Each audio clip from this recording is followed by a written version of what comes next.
அண்மை செய்தி. முன்னாள் அமைச்சர் செந்தில் பாலாஜி ஜாமீன் கோரி தாக்கல் செய்த மேல்முறையீட்டு வழக்கில் நாளைய தினம் தீர்ப்பு வழங்கப்படும் என்ற எதிர்பார்ப்பு எழுந்திருக்கிறது. அது தொடர்பான அண்மை செய்தியை நாம் பார்த்துக் கொண்டிருக்கிறோம். இது குறித்த கூடுதல் விவரங்களை செய்தியாளர் கிருஷ்ணமூர்த்தி வழங்க நாம் கேட்கலாம். வணக்கம் கிருஷ்ணமூர்த்தி, இந்த அறிவிப்பு தொடர்பான கூடுதல் விவரங்கள். வணக்கம்.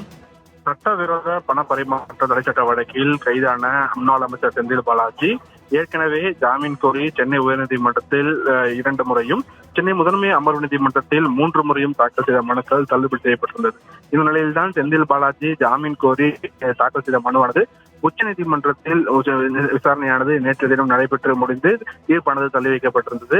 இந்த நிலையில்தான் தற்போது செந்தில் பாலாஜியின் வழக்கில் தீர்ப்பானது நாளை வெளியிடப்படும் என்று தற்போது இந்த ஒரு அறிவிப்பானது தகவலானது கிடைத்துள்ளது. இதன் அடிப்படையில் நீதிபதி அபய் ஓகா தலைமையிலான அமர்வு இந்த வழக்கை விசாரித்தது.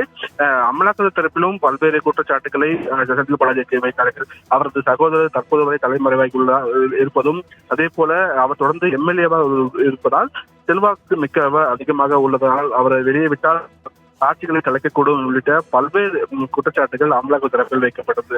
செந்தில் பாலாஜி தரப்பில் ஏற்ற 1.5 ஆண்டுகள் சிறையில் உள்ளார் என்பதும், அவர் இருதய அறுவை சிகிச்சை செய்தவர் என்பதாலும் அவரை உடனடியாக ஜாமீன் வழங்க வேண்டும் என்றும் செந்தில் பாலாஜி தரப்பில் தொடர்ந்து வலியுறுத்தப்பட்டிருந்தது.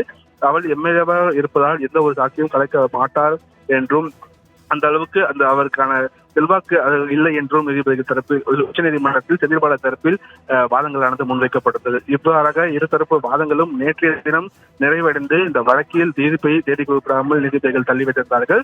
தற்போது இந்த செந்தில் பாலாஜியின் ஜாமீன் கோரி தாக்கல் செய்த வழக்கில் தீர்ப்பானது நாளை வெளியாகும் என்று உச்சநீதிமன்றத்தில் தற்போது தகவலானது தெரிவிக்கப்பட்டுள்ளது. அருணேஷ், கூடுதல் விவரங்களுக்கு நன்றி கிருஷ்ணமூர்த்தி.